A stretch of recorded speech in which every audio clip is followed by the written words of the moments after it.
Number 17, analysis of a compound indicates that it contains 77.55% xenon and 22.45% fluorine by mass.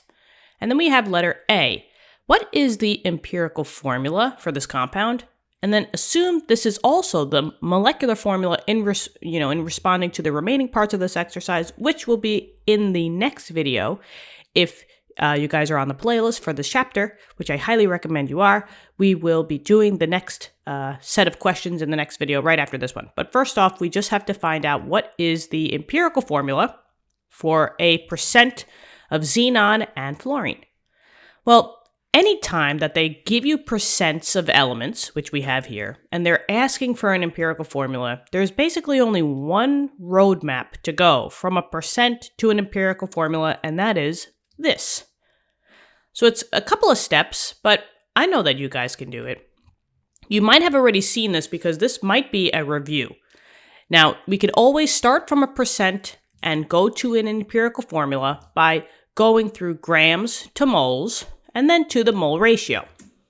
So let's get down to business. The first thing I'm going to do is I'm just going to write out the percents, right? They told us that we had 77.55% of xenon, and then we have 22.45% fluorine. And I guess I'll move these over here.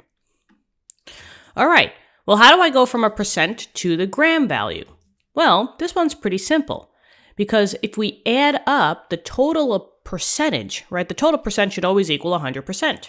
So I can translate that in saying, well, if I just have 100% as my total, I can say that I have a 100-gram sample. And if the 100% is the total and the 100 grams is the total, that means that the percent that they give you is equal to the grams. So that's how we always start off. We just say, okay, these percents are going to be equal to the gram values because we will just assume that we have a 100-gram sample. So now we have 77.55 grams of xenon, and we have 22.45 grams of fluorine. Okay, so this part is done. Now I'm at grams.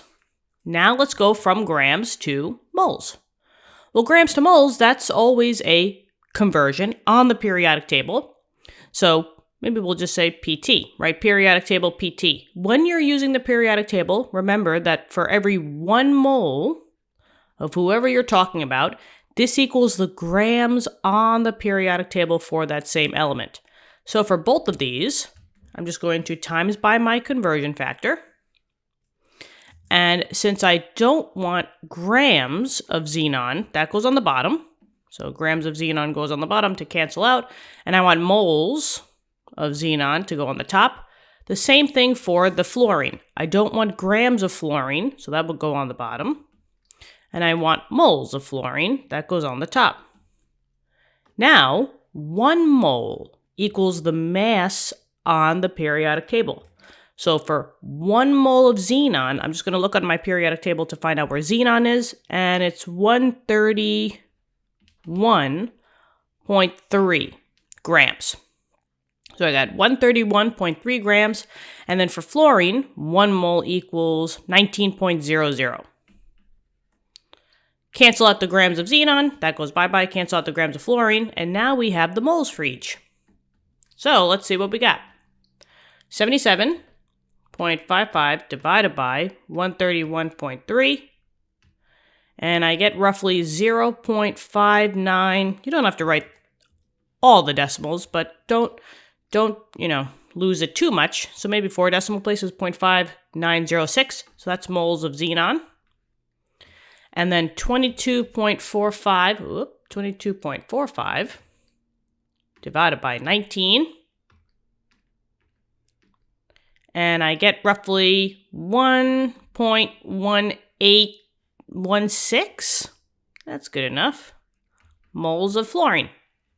So now we're at the mole step. So this part is done. Now I have to go from a mole value to the mole ratio.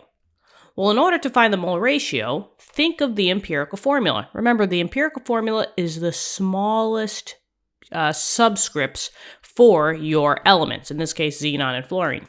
So if I want to find the smallest ratio, I will take these values, analyze them, and divide by the smallest one.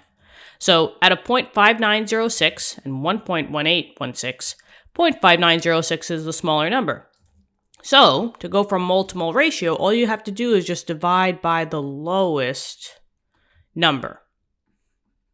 And in this case, we're going to divide both of these by the 0.5906. So now when we do this, right, this basically cancels out. Now you only have 1 mole of xenon. And let's see, 1.1816 divided by 0.5906. And you still get a decimal, but it's very, very, very, very close to 2. And for this mole ratio, you want whole numbers. So I can just say that this is 2 moles of fluorine. And now we did that part. The last part is the empirical formula. You did all the hard work. All you have to do is just put these two together. So I have a xenon. I have 1 of them. I don't even have to put the 1. But since I have 2 fluorines, I have to put F2. And this is my empirical formula. How fun is that, right? So let's just color it in pretty. Oh boy. Now I have to make this whole thing. There we go. Anyway, so there you go, guys. XeF2 is the empirical formula. And for the next parts, we're going to answer more questions on this empirical formula. So stay tuned, and we'll do them in 5 seconds. If you wouldn't mind, please hit the subscribe button. In the meantime, just gets the word out there in the YouTube universe that this channel exists. We're almost at 30,000 subscribers, and it's all because of you guys. Thanks for being part of this community. I really do appreciate you. And let's just keep learning. Talk to you in a few. Bye-bye.